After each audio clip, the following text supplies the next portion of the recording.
Que Dieu vous bénisse et que la grâce de Dieu soit avec toutes les personnes qui me suivent de près comme de loin. Je vous salue, moi, votre frère, le frère Jérémie d'Almeida Wycliffe, serviteur de Dieu et un prédicateur de l'Évangile. Dans Luc chapitre 16, je vais vous saluer par un verset de la Bible.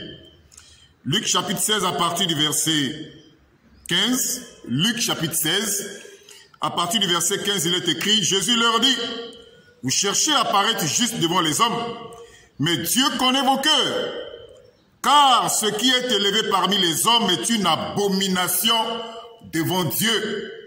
C'est pour ça qu'un véritable serviteur de Dieu doit être humble. C'est ça même le vêtement du service. Pour tous les serviteurs de Dieu, le vêtement du service doit être l'humilité. Un homme de Dieu doit être humble. Aujourd'hui, nous continuons à parler de tous ces hommes de Dieu qui mettent leurs photos devant les bâtiments des églises. Et j'avais fait plusieurs vidéos sur ce sujet pour montrer que cela n'a pas sa place dans les saintes des Écritures. Ça émane du culte de la personnalité.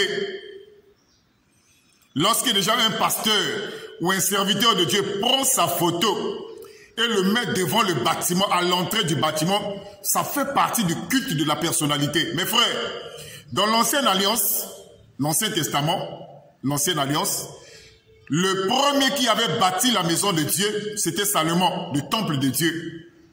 Salomon fut le premier homme de Dieu à bâtir le temple de Dieu.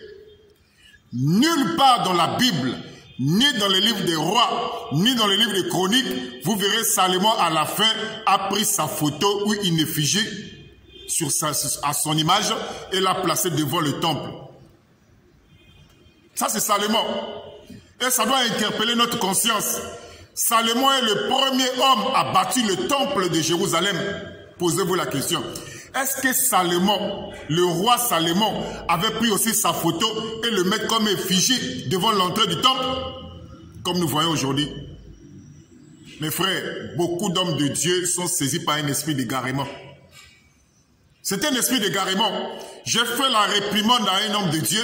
Malgré cette réprimande-là, monsieur persiste dans cet égarement-là. J'ai compris que oui, il y a vraiment une puissance d'égarement, comme la Bible nous le dit. Cette pratique-là, de mettre la photo du pasteur devant l'entrée de l'église, émane du culte de la personnalité. Ça, c'est l'homme de Dieu qui veut s'élever. Et aujourd'hui, nous voyons dans beaucoup des églises, les photos des pasteurs sont devenues comme des panneaux publicitaires devant l'entrée de l'église. Quelle abomination! Cela n'a pas sa place dans les Saintes Écritures.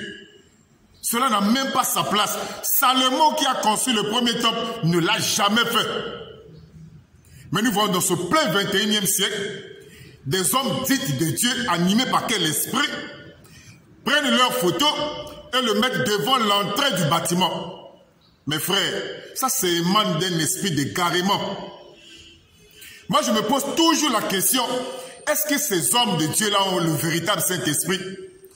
Parce que la Bible dit ceci, lorsque le Saint-Esprit viendra, le consolateur, l'esprit de vérité, il vous conduira dans toute la vérité. Jean chapitre 16, à partir du verset 13. Mais si le Saint-Esprit était dans ces pasteurs-là, comment le Saint-Esprit n'arrive pas à leur dire que cette pratique-là de mettre les photos, leurs photos, devant les bâtiments, n'ont rien à voir avec les Saintes Écritures? Comment le Saint-Esprit qui est dans ces pasteurs-là n'arrive pas à leur dire ça? C'est pour ça que moi j'exhorte à tous les chrétiens qui me suivent, si vous êtes dans une église où le pasteur a pris sa photo, le mettre devant l'entrée de l'église, comme un panneau publicitaire, mon frère, sortez de ces églises-là. Ce sont des églises cinéma. Des églises cinéma. Où nous voyons la posture du pasteur. En quelque sorte, c'est le pasteur qui est en train de faire sa publicité. Sortez de ces églises-là. Ce sont des églises cinéma. Cherchez une bonne église où le pasteur a le respect pour la parole de Dieu. Que Dieu vous bénisse et que la grâce de Dieu soit avec vous. Merci et que la grâce de Dieu vous soutienne. Mes frères, demeurons fermes dans la saine doctrine. Que Dieu vous bénisse. Amen.